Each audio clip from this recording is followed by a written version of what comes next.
kaibigan, huwag kayong aalis. May pamalit na po ang kambing.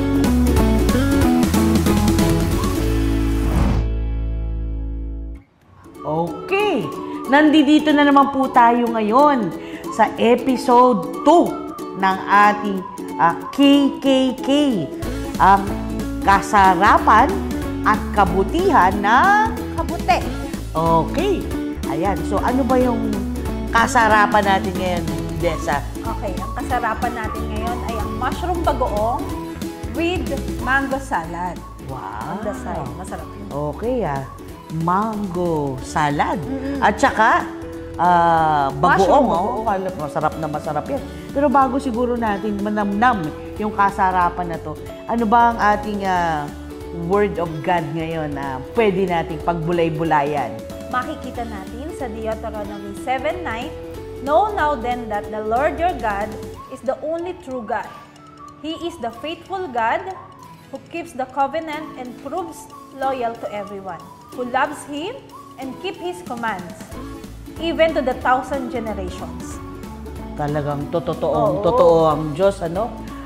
Kaya talagang magandang ino-acknowledge natin, lalo na sa mga unang bahagi ng programa natin na ating Panginoon. Kasi siya talaga yung Diyos, no? Siyang may gawa ng lahat. Lahat ng ito, pati ikaw, ako, lahat yan, gawa. So alam ng Panginoon kung ano ang dapat para sa atin. At ang para sa atin, base sa sinasabi nung una sa ating pinag-usapan dati, ang sinasabi niyang diet talaga dapat natin ay plant-based diet, grains, fruits, and nuts, di ba? Yun ang sabi.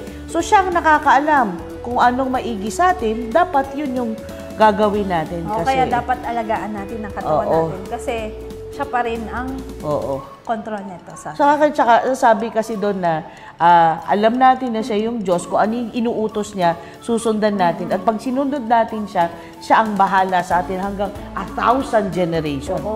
Talaga kasi hiram naman. lang natin to sa so dapat pagpatuloy natin yung pagsunod sa Kanya. So ganyan, dahil tayo ay ini-encourage na magkain ng plant-based diet. Naalala ko nun sina Daniel, di ba? Yun yung ini-encourage na kainin sa kanila. Instead of the king's food, ang pinakain ay yung mga gulay-gulay, di ba? Pulse, yan. Yan. So dahil dyan, sabi mo kanina, ang kasarapan natin ay bagoong, mushroom bagoong, and mangga. Salad. Okay. So, ano naman ang kabutihan nitong mushroom bagoong? Sige nga, ano nga bang mga benefits ng kabute? Alam mo bang may 7 unique benefits ang kabute? Unahin muna natin yung dalawa. Nagpo-promote siya ng lower cholesterol at nagdi-decrease ng risk ng cancer. Kasi may antioxidant siya. Wow! Okay. Alam mo ba yung antioxidants? Kasi yung mga cells natin, siya yung nagpapagaling ba? So, ibig sabihin yan, kung lower cholesterol, no? So, sabi nga, sa mga vegetarian, wala kang cholesterol na walang cholesterol so maganda yun, ano? Kasi tayo mismo, nagpo-produce na ng cholesterol yung katawan na, so we don't need good cholesterol. So, dapat, so maganda pala ito, no? Yun ang benefit niya. Tapos, bukod dun sa ng cholesterol, ay sinasabi pa na anti-cancer pa. Napakadami pa naman ngayon ng nagkaka-cancer dahil... kasi lifestyle disease yan. Okay. Kinakain natin, the way na gumawa tayo sa araw-araw natin, kaya kailangan lagi nating protektahan ng ating sarili. Dahil hiram lang natin to sa Diyos. Thank you. Maraming salamat sa paalala, kapatid. So, sige, dako na tayo ngayon, no? Dahil dyan, pupunta na tayo ngayon sa masarap na mushroom bagoong at saka ng mango salad. Huwag kayong aalis at magbabalik muli tayo para sa ating mushroom bagoong at mango salad.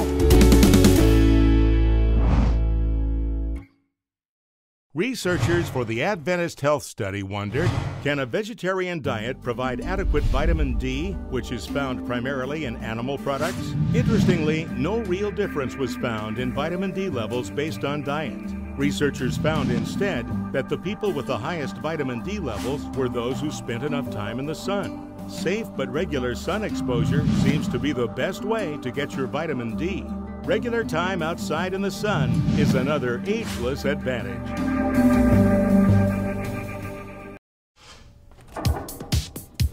Did you know that it's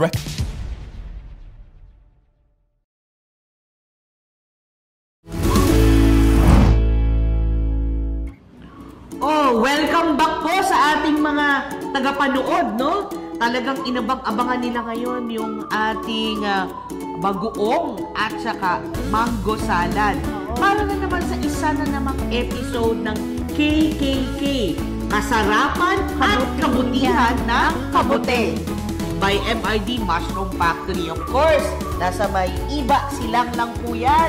Madali po, i-google lang natin, puntahan po natin at doon kayo ay masasarapan at makarami kayong pwedeng makitang mga kaibigan at bagong kaibigan. Alright, so ngayon po, ang gagawin po natin dyan ay titingnan natin paano ba ginagawa ito. Kasi first episode ay kare-kare. Oo.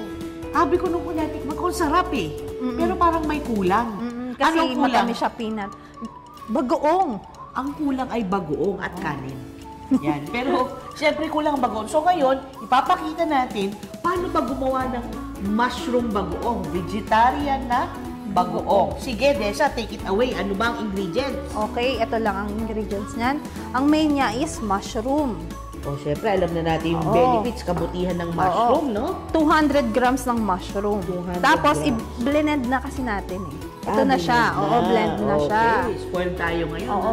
Kasi Okay. gagawin natin is paste. Okay. Bagoong Tapos, paste. Tapos, black beans. Black beans. Oo. Okay yan sa protein. Protein yan. More protein yan. At saka, ito, blend na rin natin siya. Ayos, ayos. Tapos, Okay. Tapos, may mantika tayo. tika, May toyo. toyo, Salt oo. and pepper. Salt and pepper. Oo, bawang, sibuyas, at saka ang luya. Kasi yun ang nakakasarap sa bagoong. Ang luya pag ginisa mo siya. Talaga? Pero actually, ang luya, marami ring benefits yan as an herb eh. Oo. So, iisa-isahin natin yan later. Pero di ba naalala niyo, yung luya, ang panahon ng pandemic, kilalang kilala. Oo, linalaga mo lang siya. Pampalakas talaga Oo.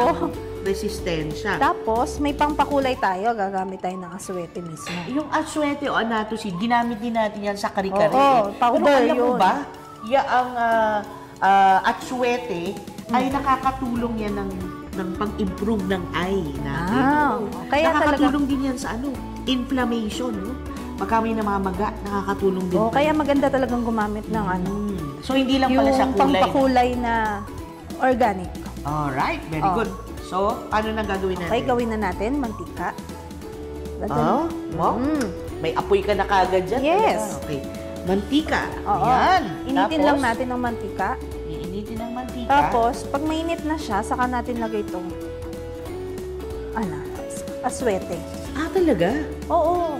Lagyan natin aswete. Kailangan mamula siya. Kasi pag naman, papapansin mo, pag in-over mo kasi siya ng yung sobrang init na mantika, tapos nilagay mo siya, naluluto siya, ang niyan eh, matatuwa ka. Kasi pag naluto siya ng sobra, nawawala yung kulay niya. Babak siya sa original na color ng mantika. Ganda. Pag nasobra mo siyang luto. So, sakto lang dapat para Oo, yung pag kulay nakita mo niya. na siyang ganito, nag-orange, pwede mo na siyang tanggalin. Yes. Kasi yung iba kasi sa tubig ilinalagay. Kaso para kasing hindi masarap yung na tinutubigan. Ewan ko lang kasi sa akin mas type ko yung iniinit ng mantika, tapos saka mo lalagay, tapos tatanggalin mo lang siya. I see. Kasi may- Uy. Yung iba isang kasi sa tubig, sikreto yan, Lahat na ng sikreto ng MRD, sinasabi na natin ngayon, Kasi ayoko ng ganun. Kailangan siguro, hindi naman kasi tayo madamot. Gusto natin, hindi lang tayo ang nasasarapan. Pati sila. Ayan. But for special occasion, o dun sa tinatamad kayo magluto, punta kayo sa MRD Mushroom Factory. Ayos! O yan, Okay na. Orange na Orange na. Ang Oo, ganda, di ba? gandang tingnan. Tapos pwede mo na siya ilagay. Wow, yan, paborito ko yan. Naku, Yan. naku. Maamoy niyo yung no? Yes. Tapos lagyan natin ng konti siyang may kamatis pala dito. Konting natin kamatis. Kamatis lang. Tapos saka na lang natin siya gananin. Para lang umano lang siya. Para lang may binisang ng...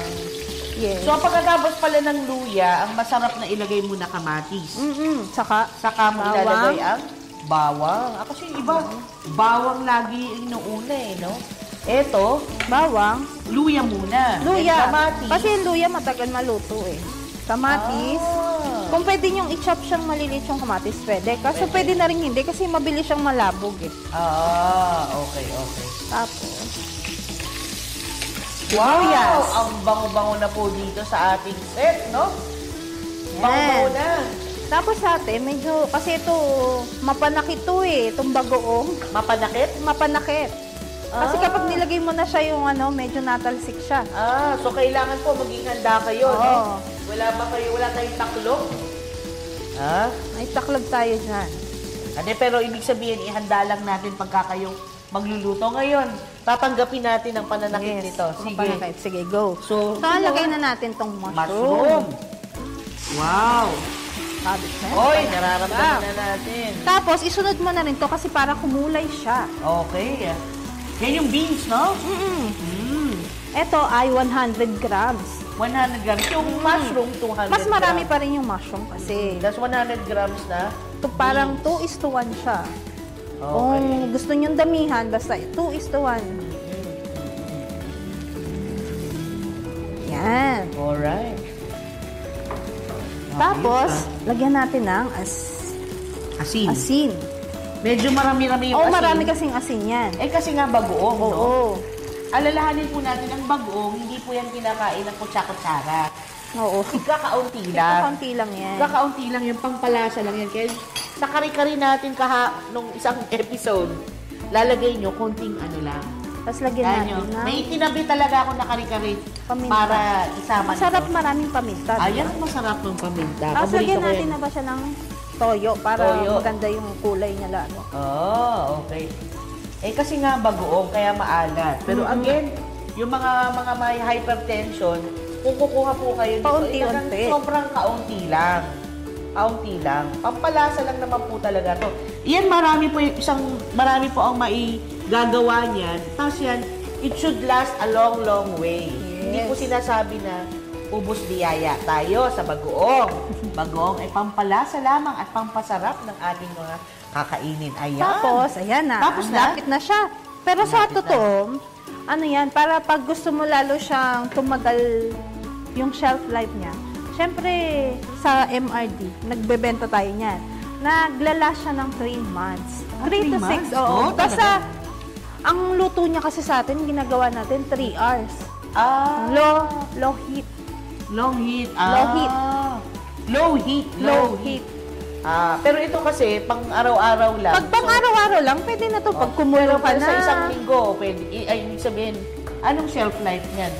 Pag na, yung mga 2 weeks, okay na. Basta ilagay lang sa rep kasi Basta nga, na. mushroom to. Ang mushroom is fungi, di ba? Talagang molds ang niyan. So, kaya Kailangan lalagay niya sa rep. sa rep. Pero, pagka ganyan naman kasarap, basta shared, pwede naman ubos maubos na. ka agad. Ayan. Again, huwag sosologin ang kasarapan. Tapos pwede rin lagyan ng Lagyan ng? Pwede rin lang siyang lagyan ng asukal. Pag gusto na medyo manamis-namis. Pero tayo hindi naglalagay kasi gagawin naman natin pang sausawan siya eh. So, Yan. depende again sa kanila. Okay So, na ano, siya? titikimin ko na ba? Hindi pa. Kala ko isang plato. Hindi. Lalagyan Gagawa muna natin. tayong salad. Mm-mm. Okay, good, Lalagyan good. natin muna yung ating bagoong. Wow! Ganda ng bagoong, oh.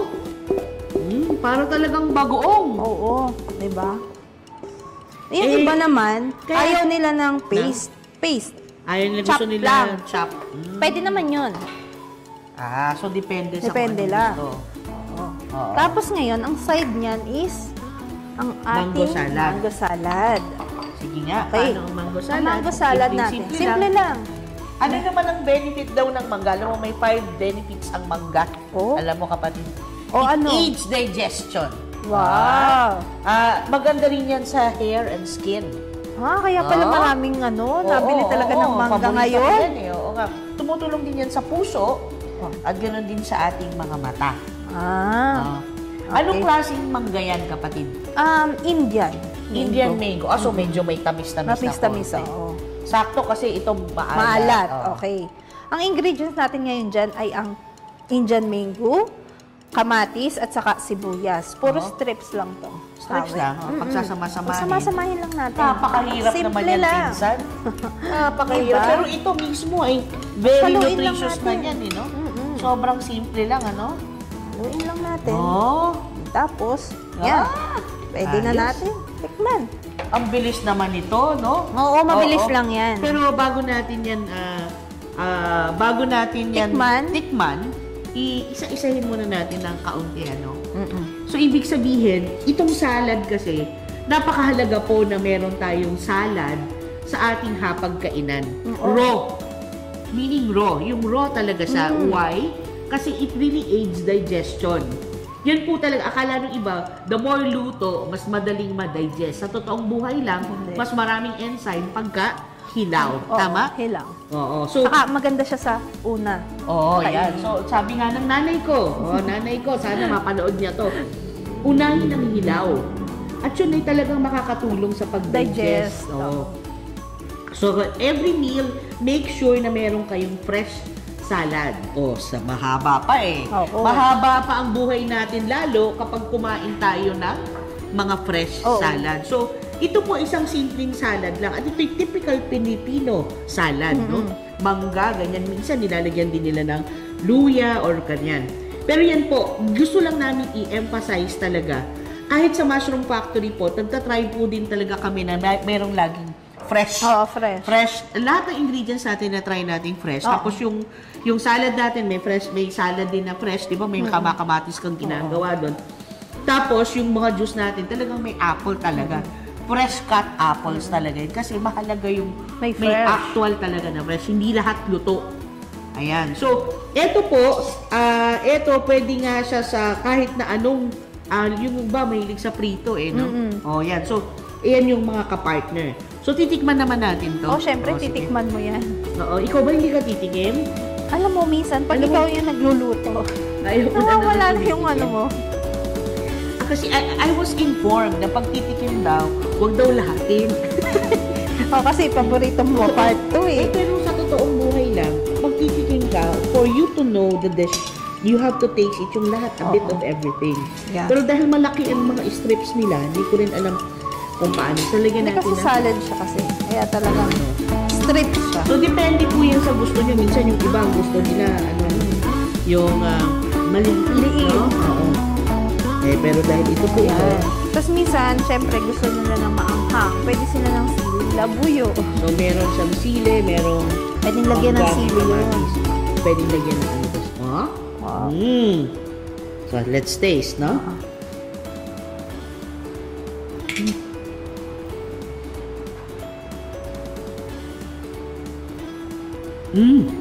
Ano? Nakakadalawang episode na tayo, pinsan. Ang masasabi ko lang ay, Hap nga. laging kulang ay kanin. Pero dahil lang, mahaba pa naman yung oras natin, Desa. Punta tayong kare-kare. Yung natira Subukan mo natin. nung nakaraang episode. Subukan natin, okay ba to? Dito sa Bagoong. Yan. Fresh pa rin tong kare-kare. Yan. Ayan. Diba? Sakto. Harap. Kasi yung peanut, matamis yan Kaya siya. Compliment. Nagko-complement sa isa't isa. Kasi ito, nagbibenta kami ng ganito bote-bote. Bote-bote. Minsan nga, nadala namin to sa ibang bansa. Kailangan iayos mo yung pagre-repack para Kaya nga, para hindi mabasa. mabasag, ganyan. Pero sila gustong-gusto nila yan. Nag-order sila, yung mga taga-Thailand, yung order nila. Dahil nanonood na sila ngayon, kayang-kaya na nilang gawin yan. Naku, wala na yata tayo ng ano. Pero may secret pampasarap pa yan si Desa Pero halos yan na rin yun. Hindi naman the more you give daw, the more you will have. So, punta na lang tayo sa punta na lang tayo siyempre sa MRD Mushroom Factory kasi ang daming gagawin. Magbi-blend ka, mantalang doon kakain na lang. Kakain na lang. Sabi na yung bagoong, no? Oo.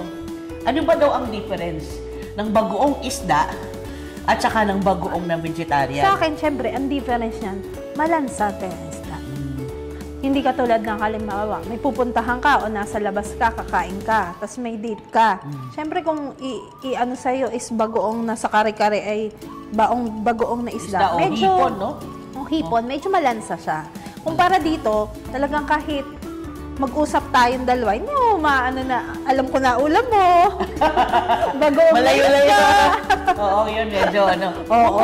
Doon, syempre, mas healthy yung Mas healthy to. mushroom na bagoong.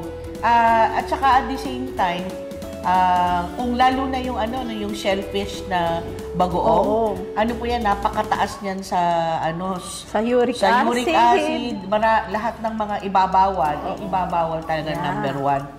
Matalang ito, less pwede lang to, ibabawas. less lang. Ngayon yung mga may kondisyon na sa mga hypertension, babawasan. Kasi kahit yung beans na maalat, babawasan. Kasi bawas na. kapag ganito kasi, mas ano siya, bawas lang talaga siya. Ang laki ng difference niya sa bagoong na isda. Bawas yung ano, bad. Bawas siya ang bad. Kaya, so yan po huwag po natin kakalimutan. Ngayon, para po masaya, subukan po nating tikman ng pangalawang beses. Kung may pagkakaiba ba. Kasi baka sabihin Gutom ka lang. Gutom lang ganon. ako Hindi nga kasi nag-breakfast layo ng Maynila Tingnan natin. So actually mahilig ako pinsan sa kamatis. Ako naman sa mangga. Di ba masarap siya? Okay na, okay siya. So yun po. Andito, pwede mo nang baunin kahit saan, ano? Pero alam mo, kung gusto nila talaga ng may fish factor, pwede nila lagyan niya ng seaweeds ate. Kung gusto nila talaga hinahanap-hanap nila yung parang isda na ano, pwede nila lagyan seaweeds. Oo nga, tama yan. May mga pamalit tayo sa isda. Kaya, huwag po natin kakalimutan yung mga susunod nating episodes kasi may mga veggie fish din tayo. Yung mga vegetarian na namimiss na yung isda, huwag kayo mag-alala. At doon sa mga kumakain talaga ng isda, huwag kayong mag-alala. May pamalit po tayo dyan, no? So, ngayon, isa na namang masarap na kainan tong episode 2 natin. Mangga at saka mango salad and of course, bagoong. Kilalang bagoong ng MRD Mushroom Factory. So maraming salamat sa inyong panonood. At muli, huwag niyo pong imimiss yung ating episode 3, no? Ang episode 3 ng ating KKK ang episode 3 ng ating KKK. Ano nga ulit ang KKK natin? Kasarapan at kabutihan ng kabute. Of course, huwag natin kakalimutan ng episode 3 natin, mushroom, langganisa, and vegetable salad. Sabi sa iyo, mahala talaga yung salad. So, yun naman. Longganisa, pwede pala yun. Longganisa. So, para mapapakita natin kung ano yung gagawin natin na fats doon. No, di ba? Longganisa may taba. Subaybayan niyo po kung ano pong gagawin namin na alternative na taba doon. Kung sa atin doon sa unang episode nating kare-kare, mushroom pa rin yung inano natin ginawa sa nating tuwalya. Ngayon isip longganisa, ano naman? So yan, abangan natin yan, ano? Huwag niyong kalimutan, dalhin po natin ang inyong mga ballpen at saka papel para hindi mawawala.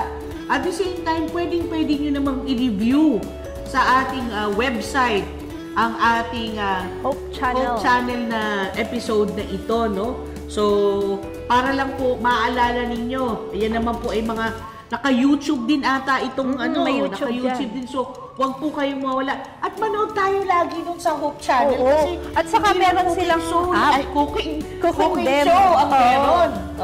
Cooking soul. Ibig sabihin ko kasi, good food for the soul din ang Hope Channel. So, huwag po natin kakalimutan na tayo po'y manood lagi dito. Isa pong pribilehiyo na makasama dito sa ating KKK by MRD, no? dito sa Hope Channel kasi ibig sabihin po nito, napapanood po ito sa buong Pilipinas. Oo. So, Saka kahit sa buong ibang mundo mundo. napapanood. Kaya lang dahil Tagalog tayo, siguro sa susunod lalagyan nila ng English sa ilalim. Oo. No? Maganda yan. So, huwag niyo po kalimutan same time, tayo po ay mapapanood dito at meron pa tayong maraming episode na darating. So, kung meron kayong mga request o anything, mga comments, suggestions, ibigay nyo lang po sa kanila at sila naman po ay nakikinig. Oo. Kami naman po ay guest lang dito actually. So, ano pa ba ang huwag natin kakalimutan? Kalimutan natin, kailangan natin magpanalangin kasi kumain na tayo ng hindi ano. So, magpasalamat tayo sa Lord. Okay? Sige, te. So, let's pray. Dear Heavenly Father, we praise you, Lord, for your gracious and goodness and blessings na binibigay nyo sa amin, Lord. Maraming salamat po sa aming nakain. Nawa patuloy nyo kaming pagpalain, gabayan sa buong araw, at tulungan nyo kaming patuloy na purihin kayo dahil tunay kayo ang nakakaalam anong mas nakakabuti sa amin. Ito pong lahat aming dinadalangin, alang-alang na lahat, sa pangalan ng aming Panginoong Hesukristo na aming tagapagligtas. Amen. Amen. See you! See you soon! Huwag kakalimutan!